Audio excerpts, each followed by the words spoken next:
ராம் ராம் ராம் ராம் ராம் ராம். ராம நவமி இது விஷ்ணுவோட 7வது அவதாரமாக ராமனோட அந்த பிறந்த நாளை நாம் கொண்டாடுறோம்.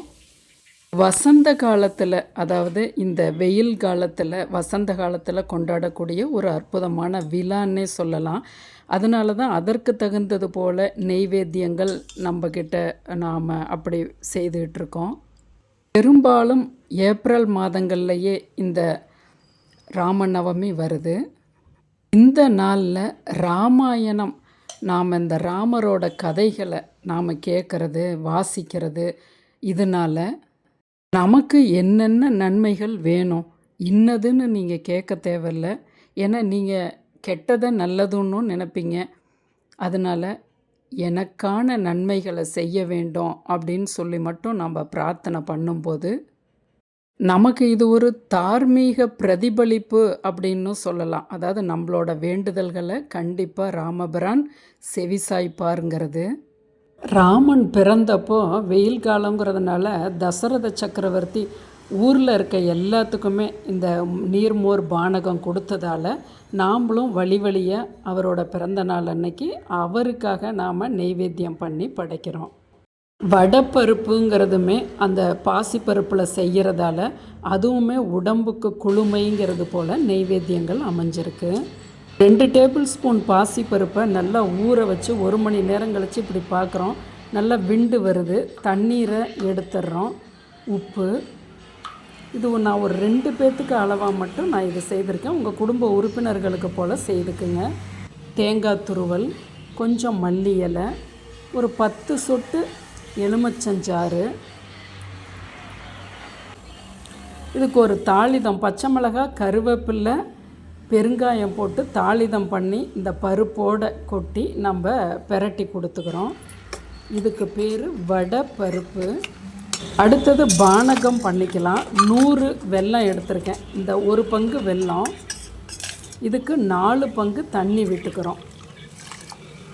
நீங்கள் அப்போ 1 படி வெல்லம் எடுத்திங்கன்னா கூட 4 படி தண்ணிங்கிறதுக்கு, ஏன்னா நம்ம வாயில் விட்டு பார்க்க மாட்டோம் இல்லையா, அதனால் இந்த அளவுகள் ரொம்ப சரியாக இருக்கும். இது கொஞ்சம் கரைஞ்சி வரட்டும். அதுக்குள்ளே நீர்மோர் கலந்துக்கலாம். நல்லா புளிக்காத தயிர் போட்டுக்கிறோம். சுத்தபத்தமாக நம்ம பொறை போட்டு வச்சது நல்லா கடைஞ்சி விட்டு, நீர் மோருங்கும்போது கெட்டியாக இருக்கக்கூடாது, நல்ல நீர்க்க இருக்கணும். இதுக்கு உப்பு போட்டிருக்கோம். தாளிதம் கடுகு, உளுந்து, கருவேப்பிலை போட்டு தாளிதம் பண்ணிக்கிறோம். இஞ்சி இருந்தால் நீங்கள் போட்டுக்கலாம். இப்போ அந்த பானக நீரை வடிகட்டிக்கிறோம். கல் மண் இருக்கும்னு நல்ல இந்த நார்மல் சைஸ் நம்ம 100 வெல்லத்துக்கு 1 மூடி எலுமிச்சஞ்சாறை பிழிஞ்சு விடுறோம். இது ரொம்ப புளிப்பாகவும் இருக்காது, நல்ல திதிப்பு புளிப்பு எல்லாமே ரொம்ப சரியாக இருக்கும். ஏலக்காய் பொடி கலந்து கொடுத்துட்றோம். பானகம் நமக்கு ரெடி ஆயிடுச்சு. இப்போ நாம் நெய்வேத்தியத்தை, உங்களுக்கு ராமர் படம் இருந்தால் வைக்கலாம், இல்லைன்னா அது சம்மந்தப்பட்டதா. இப்போ எனக்கு பெருமாள் இருக்குது, லக்ஷ்மி குபேரர் இருக்காங்க, நான் கலசம் பிரதிஷ்டை பண்ணியிருக்கேன். இந்த நெய்வேத்தியத்தில் துளசி இலைகள் 2 மோர், பானகம், வடைப்பருப்புலையும் போட்டிருக்கோம். இதை நாம் இப்போ நெய்வேத்தியம் பண்ணி ராமர்கிட்ட நாம் வணங்குவோம் மனசார.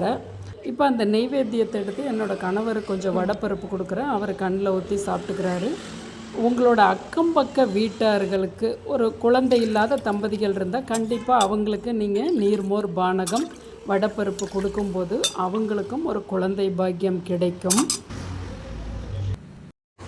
ராம் ராம் ராம் ராம் ராம் ராம் ராம் ராம். சரியாக நாங்கள் வழிபட்டுட்டு சாப்பிட்றதுக்கு முன்னாடி நான் ஒரு 2 வில்லல் வைப்பேன்.